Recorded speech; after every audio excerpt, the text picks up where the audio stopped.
Chère population de Tiasalé, chers Ivoiriens, je voudrais commencer cette prise de parole publique sur la situation qui prévaut à Tiasalé par une citation du président de la République, le président Alassane Ouattara.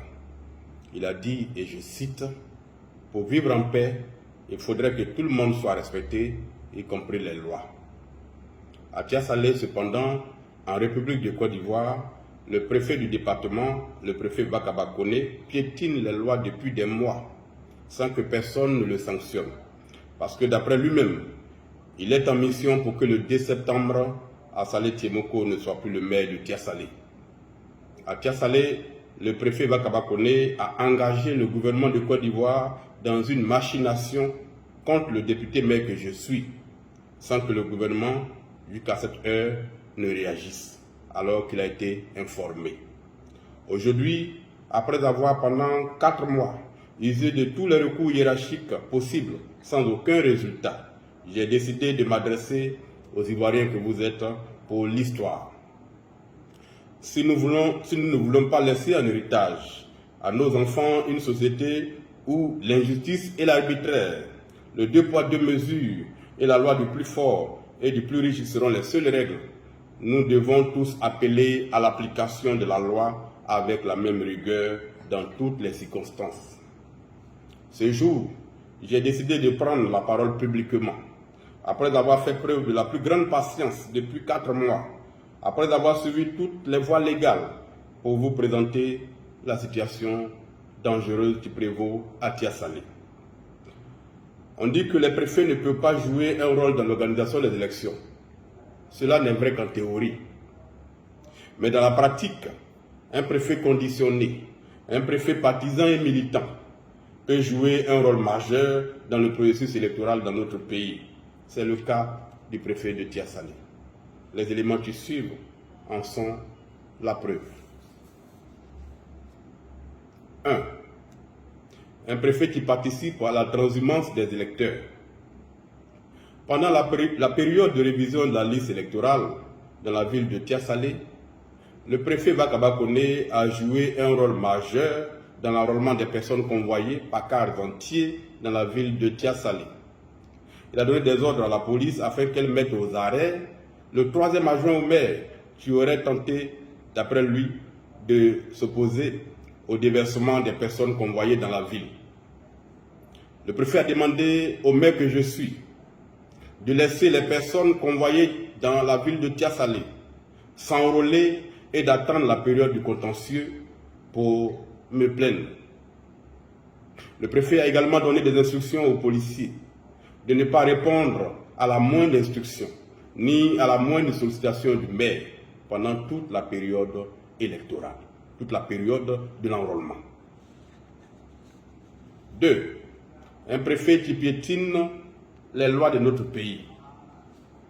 Le candidat du RHDP à l'élection municipale à Tiasalé est un conseiller municipal. Mais en 5 ans, alors qu'il est chaque semaine dans la ville, il n'a jamais répondu à une convocation du conseil municipal pour participer à la moindre réunion. En 5 ans, ce conseiller municipal n'a jamais siégé. Sur la liste du candidat du RHDP validée aujourd'hui par la CEI, se trouvent 3 autres conseillers municipaux, dont un n'a participé qu'à une seule réunion du conseil municipal en 5 ans. Et les 2 autres n'ont plus remis les pieds aux réunions du conseil municipal depuis avril 2021.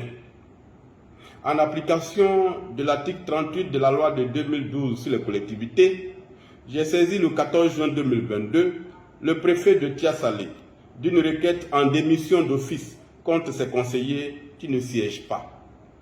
Selon cet article 38, le préfet avait l'obligation d'entendre les conseillers sur les motifs de leurs absences et de transmettre au ministre de l'Intérieur un rapport motivé afin que le ministre prenne un arrêté pour les démettre.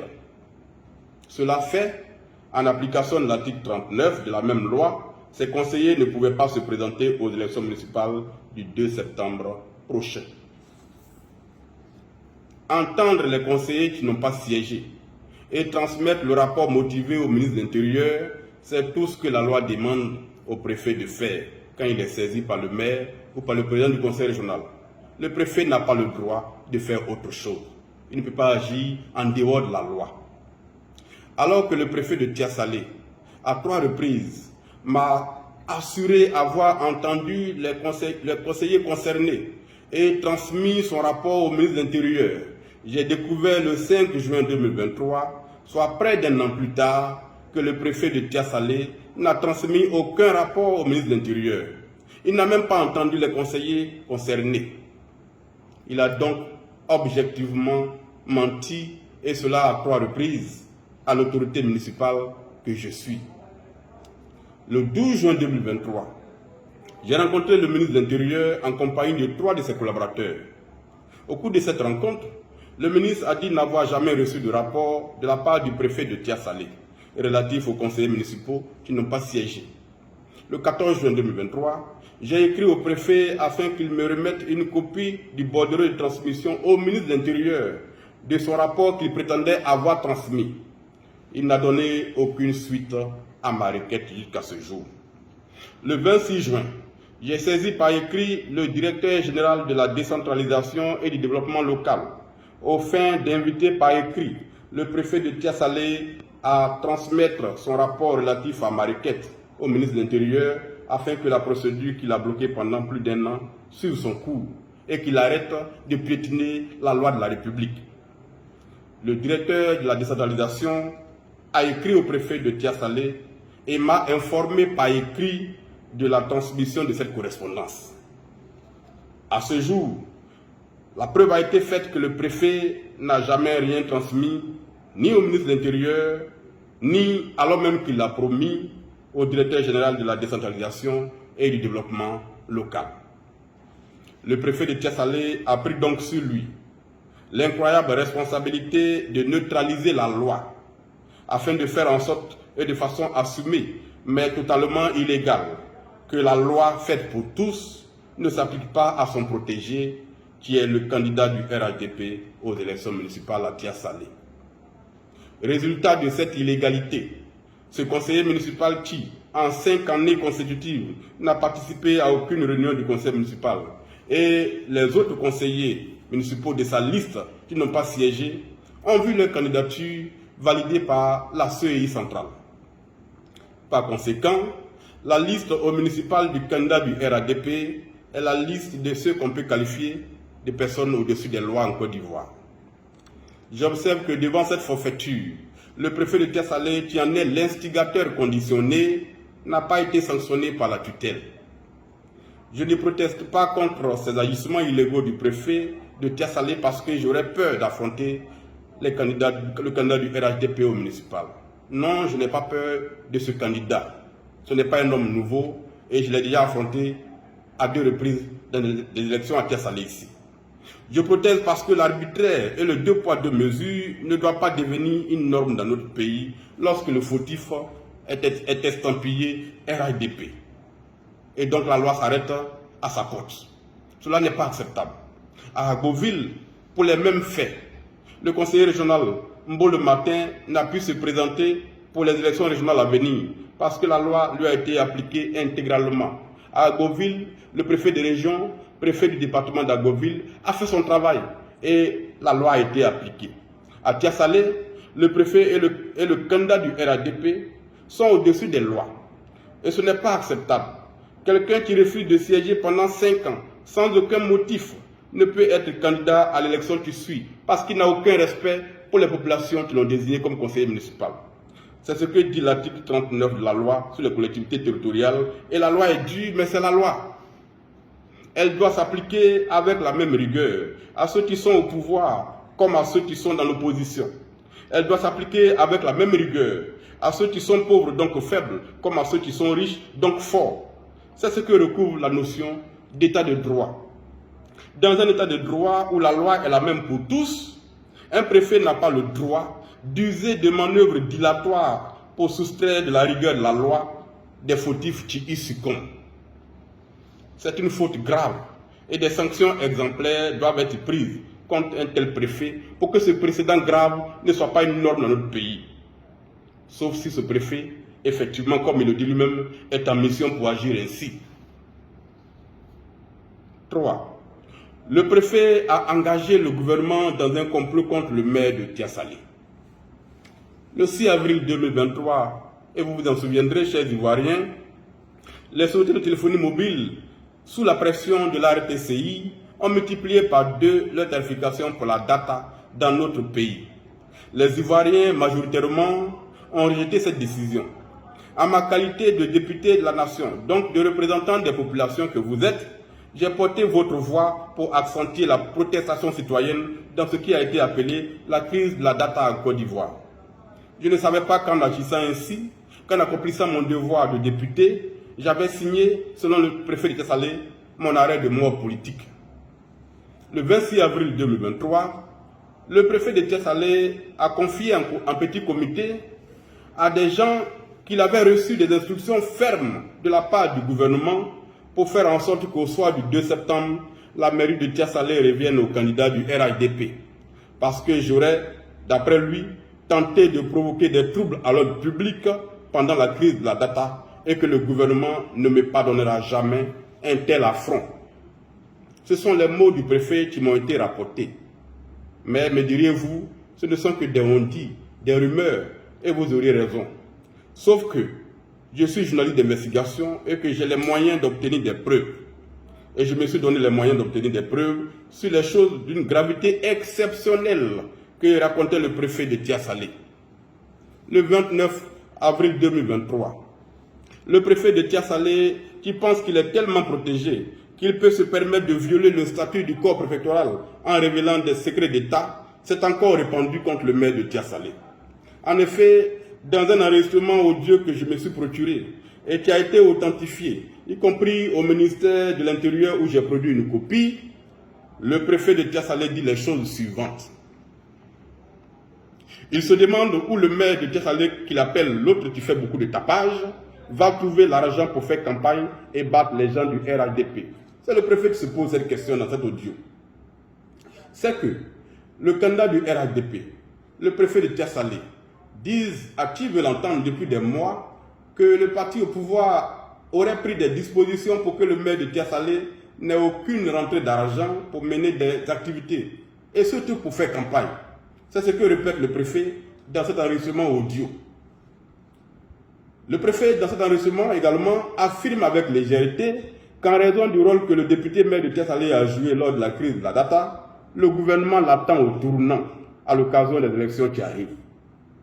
Quand le préfet dit une chose aussi gravissime, son interlocuteur, qui a compris le sens de cette déclaration, tire la conséquence en riant. Donc ils vont forcer pour l'enlever. Et le préfet de renchérir dans le style qu'on lui connaît et avec beaucoup d'enthousiasme. Ah non, le candidat du RHDP se prépare activement. Moi-même, je lui ai dit de construire un bureau annexe à la préfecture. Il dit que ça doit finir en 3 mois. Or déjà en 1 mois, c'est presque fini. Il ne joue pas, hein. Il dit ce qu'ils vont leur montrer lors de la campagne, ça ne sera pas du jeu. Ce sont là les paroles d'un préfet qui représente le chef de l'État dans un département. Selon donc le préfet, le gouvernement attend au tournant le 2 septembre le député maire de Tiasalé et c'est pour cela que le candidat du RHDP qui est informé de ce projet se prépare activement à occuper la mairie. D'ailleurs, ce candidat lui-même, dans la ville de Tiasalé, depuis plusieurs semaines, déclare publiquement qu'il est le nouveau maire de Tiasalé. Des vidéos disponibles dont j'ai envoyé copie au secrétaire exécutif du RHDP existent qui confirment ce qui précède. Le candidat du RHDP n'est donc pas un simple candidat. Il est déjà le maire de Tiasalé. 4. Le préfet de Tiasalé donne des ordres à la gendarmerie contre le député maire de Tiasalé. Le 10 juin 2023, alors même que j'étais en voyage et que par conséquent je n'étais pas dans la ville de Tiasalé, le préfet a fait courir une rumeur dans la ville selon laquelle le maire et ses équipes s'apprêtaient à attaquer les locaux de la CEI à Tiasalé. Cette rumeur disait que selon le préfet, ce serait la vice-présidente de la CEI en charge de la région de la Tiassa qui aurait donné cette alerte, cette information. Informé de cette situation grâce à un conseiller de quartier, J'ai alors appelé au téléphone la vice-présidente en question, laquelle a nié avoir donné pareille information au préfet de Tia-Salé. Quelque temps plus tard, je me suis procuré un enregistrement audio dans lequel le préfet de Tia-Salé donne un ordre sans équivoque au commandant de la compagnie de gendarmerie de Tia-Salé. Que dit en substance le préfet dans cet enregistrement? Le préfet demande au commandant de compagnie de désigner toutes affaires cessantes des policiers et des gendarmes pour aller sécuriser les locaux de la CEI au motif, et je cite, que Assalé veut créer le désordre.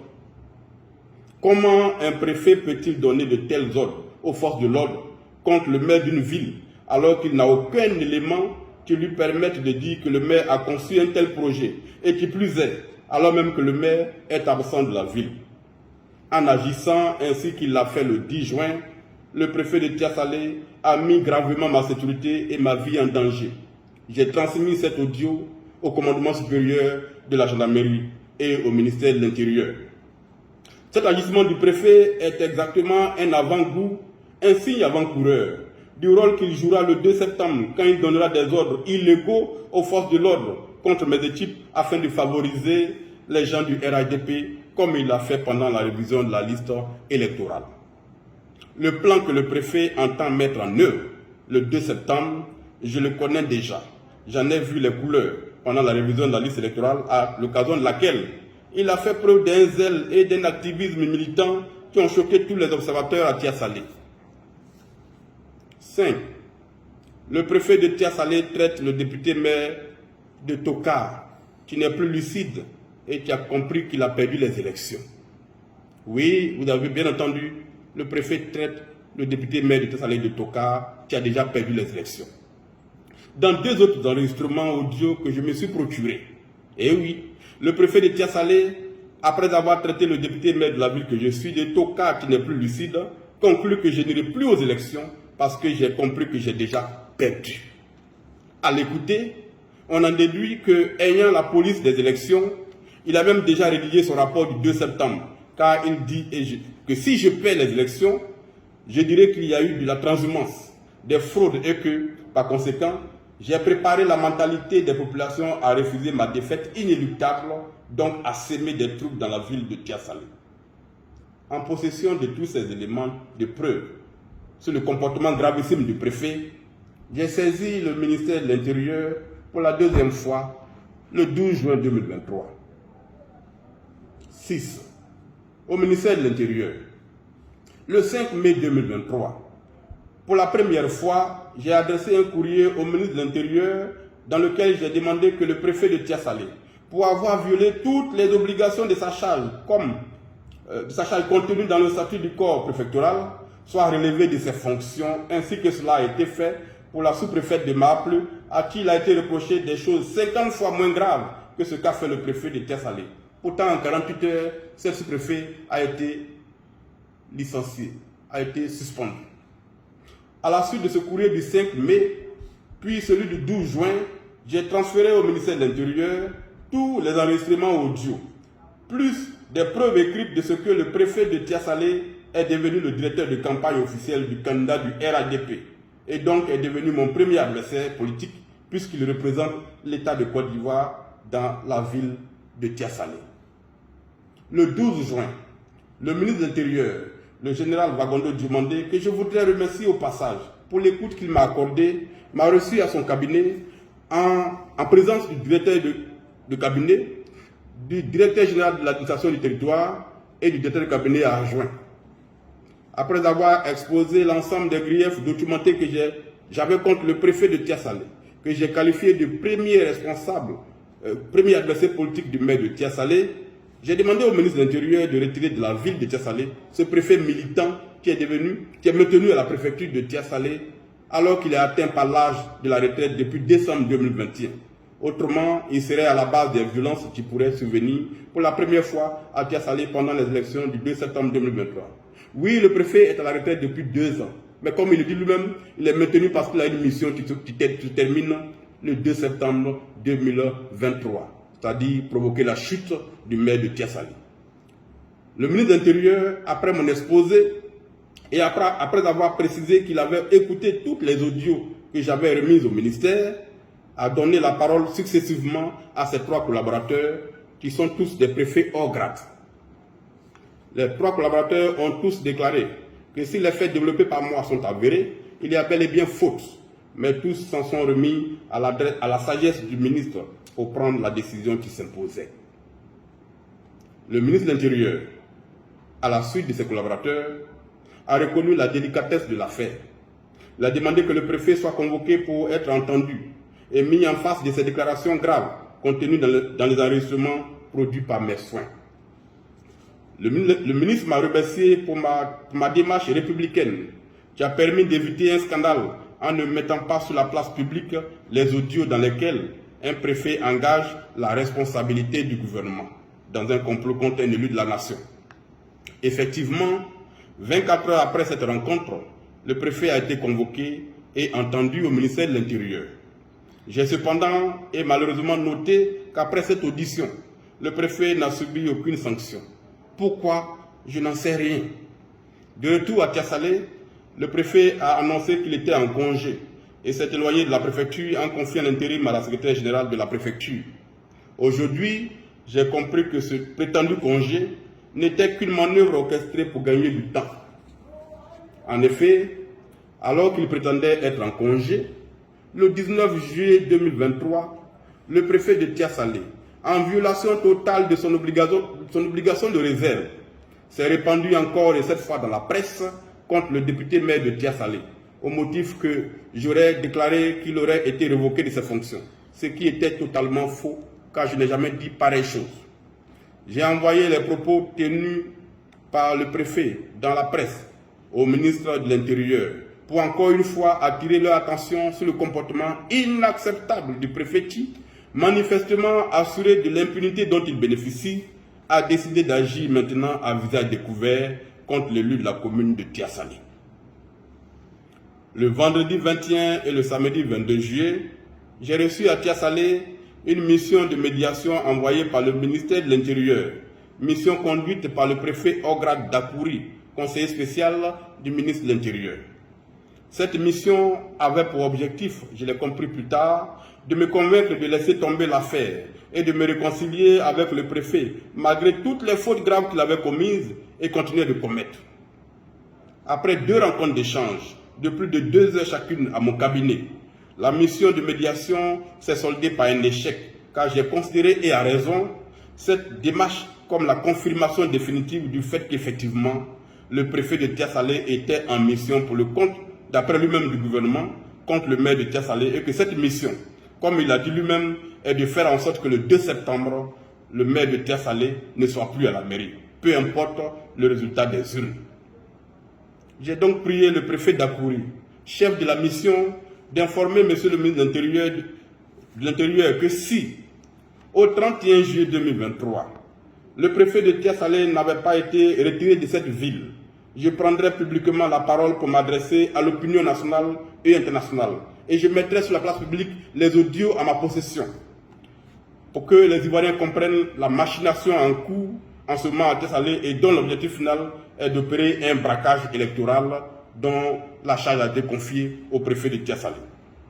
Chère population ivoirienne, je ne sais pas à ce jour, bien que j'ai des indices, qui dans le gouvernement ivoirien a mis en mission le préfet de Tiasalé ainsi qu'il le dit lui-même contre l'élu que je suis.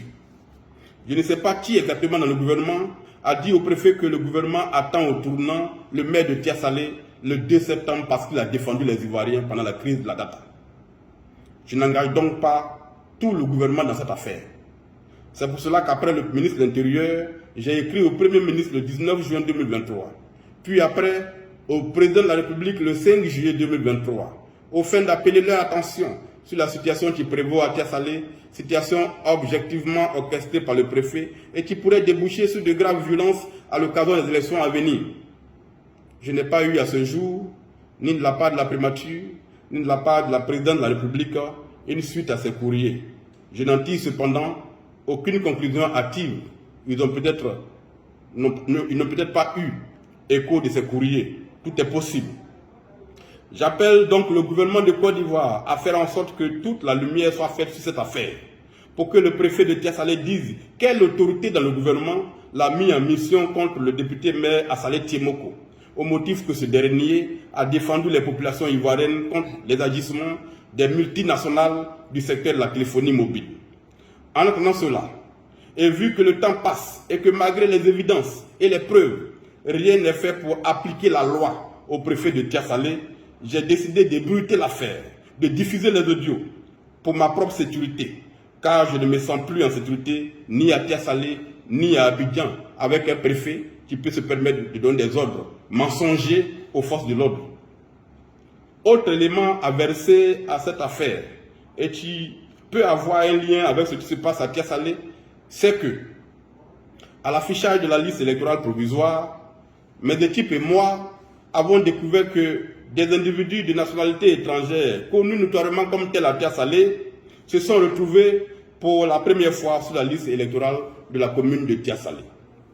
J'ai personnellement enquêté et documenté des cas de fraude avérés sur la nationalité ivoirienne et, déférant au commandement de la loi en ma qualité d'officier de police judiciaire, ainsi que cela est prévu par les articles 27 et 31 du Code de procédure pénale, j'ai saisi le substitut du procureur de la République près la section du tribunal de Tia-Salé d'une dénonciation pour fraude sur la nationalité ivoirienne. Pour ouvrir une enquête sur cette dénonciation documentée, il fallait que le procureur de Tia-Salé obtienne l'autorisation du procureur de Yopougon dont il dépend. Cette autorisation ne venant pas, le 19 juin, j'ai dénoncé les mêmes faits au procureur de Yopougon, lequel m'a fait l'honneur de me recevoir le 24 juin pour m'informer qu'il avait besoin de l'autorisation du ministre de la Justice avant d'autoriser à son tour le substitut de Tia-Salé à ouvrir une enquête pour entendre les fraudeurs présumés. Cette autorisation du ministre de la Justice ne venant pas également, j'ai écrit directement au ministre de la Justice le 5 juillet et je lui ai produit des éléments indiscutables de fraude sur la nationalité ivoirienne à Tia-Salé. À ce jour, le ministre de la Justice n'a donné aucune suite à ma saisine.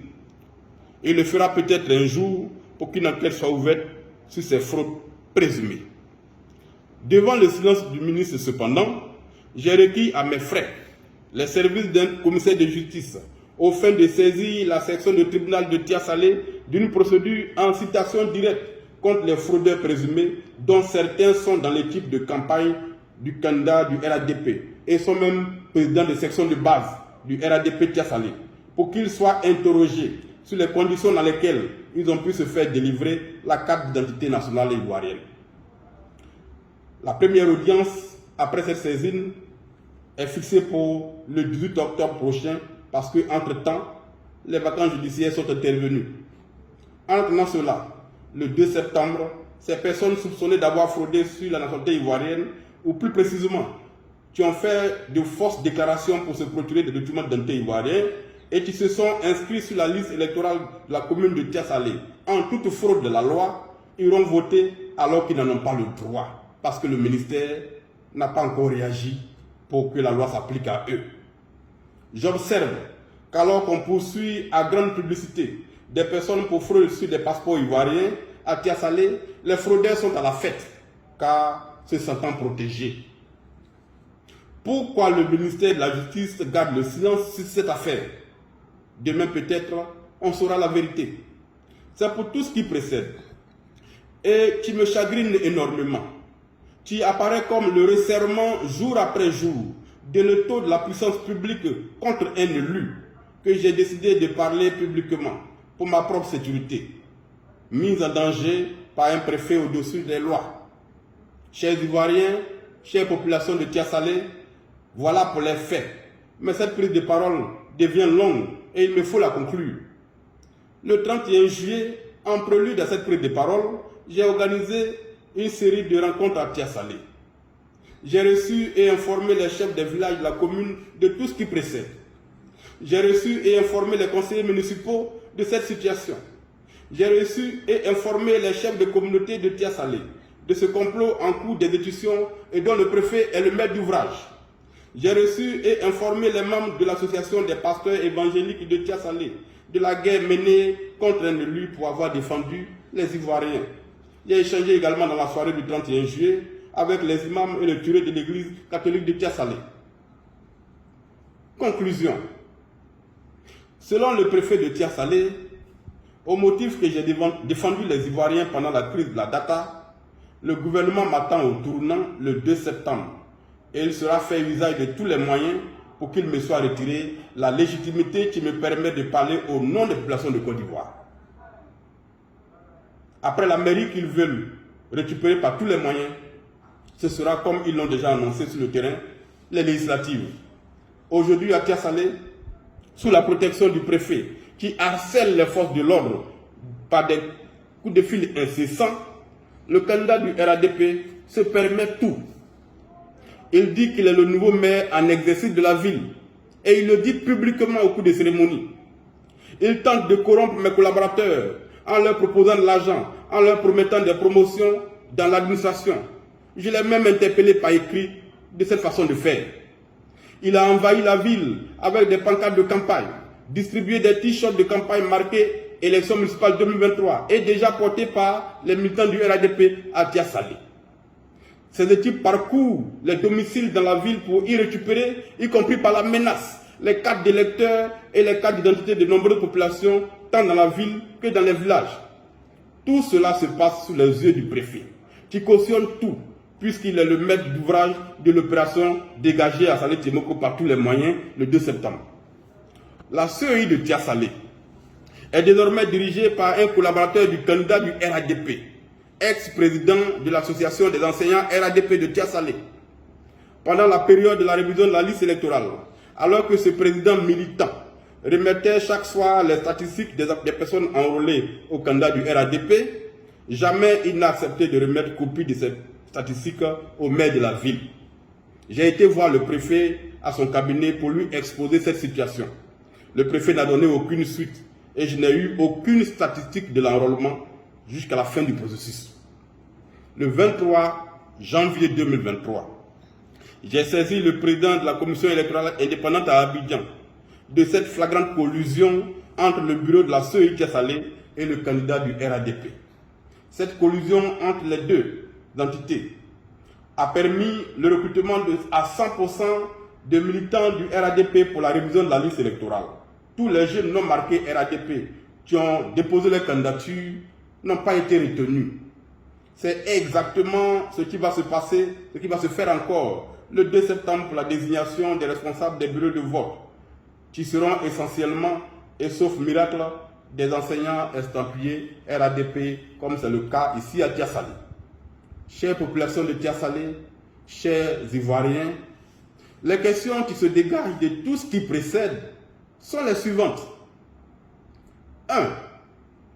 Est-ce que je devrais aller à cette élection en sachant que la décision a été prise par le gouvernement selon le préfet pour que je ne sois plus le maire de Tia-Salé le 2 septembre? 2. Devrais-je aller à cette élection en sachant que mon adversaire n'est pas le candidat du RADP, mais selon le préfet, tout le gouvernement qui m'attend au tournant? 3. Devrais-je aller à cette élection dans une ville avec un préfet qui n'hésite pas à mettre en danger ma vie et ma sécurité en donnant des ordres mensongers aux forces de l'ordre? 4.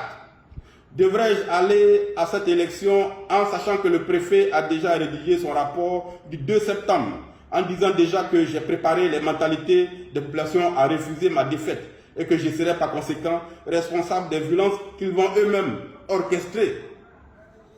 Chers Ivoiriens, chère population de Tia-Salé, ma réponse à ces questions inquiétantes est la suivante. Oui, j'irai à cette élection. Oui, j'irai à cette élection. Peu importe ce qui va se passer le 2 septembre. Et cela pour une seule raison. Je me suis engagé en politique pour servir la cause du peuple, pour défendre le sort du peuple, pour lutter contre l'arbitraire et l'injustice. Je fais cela depuis l'université, depuis 2007, et je ne vais pas changer. C'est toute ma vie qui est là, ainsi résumée. Selon le préfet, c'est parce que j'ai défendu les Ivoiriens malmenés par une décision appauvrissante qu'ils ont décidé de me punir, de me chasser de la mairie. J'en prends acte et je m'en vais vous poser cette question. Existe-t-il un meilleur hommage qu'on puisse rendre à un élu que de le mettre à mort politique entre guillemets parce qu'il a défendu son peuple. J'irai à cette élection parce que, victoire ou pas, ma carrière politique ne s'arrêtera pas le 2 septembre. Et je me battrai avec tous les moyens à ma disposition parce que je respecte les lois et je pense que je peux gagner dans les urnes, sauf si le complot se met en œuvre. Ils ne réussiront donc pas à me briser.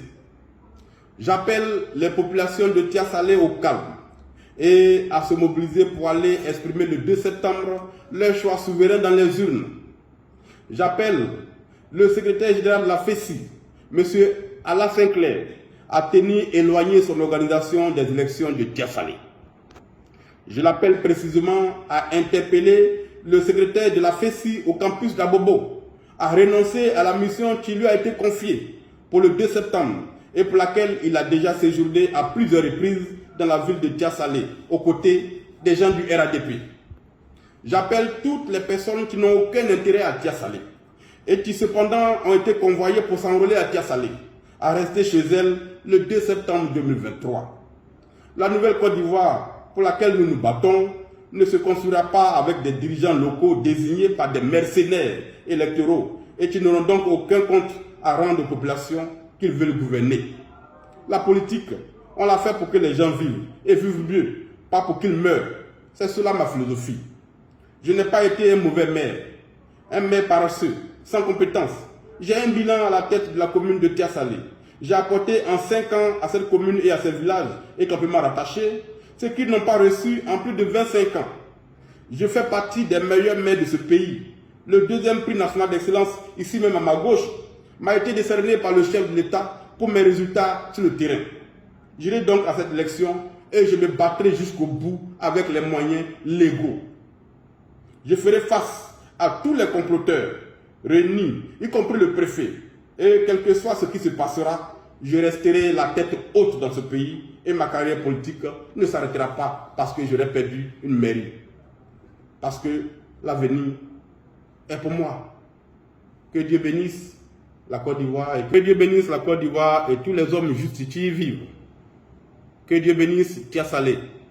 Que les paroles du chef d'État, à savoir que tous les hommes doivent être respectés, y compris les lois, soient entendues par le préfet de Tia-Salé et par tous ceux qui complotent pour que les lois soient piétinées à Tia-Salé. Quand le chef de l'État s'adresse à son peuple, ce qu'il dit doit être appliqué. Et en tant que républicain, j'invite tout le monde à faire respecter les lois. À Tia-Salé, le préfet ne peut pas être au-dessus des lois. Quand on sanctionne une sous-préfet pour avoir participé à une réunion et qu'un préfet qui engage tout un gouvernement dans un complot contre un élu et lui maintenir à son poste, cela n'est pas de nature à rassurer les populations, cela n'est pas de nature à construire la démocratie que nous voulons pour la Côte d'Ivoire. Que Dieu nous bénisse tous et à demain peut-être. Je vous remercie.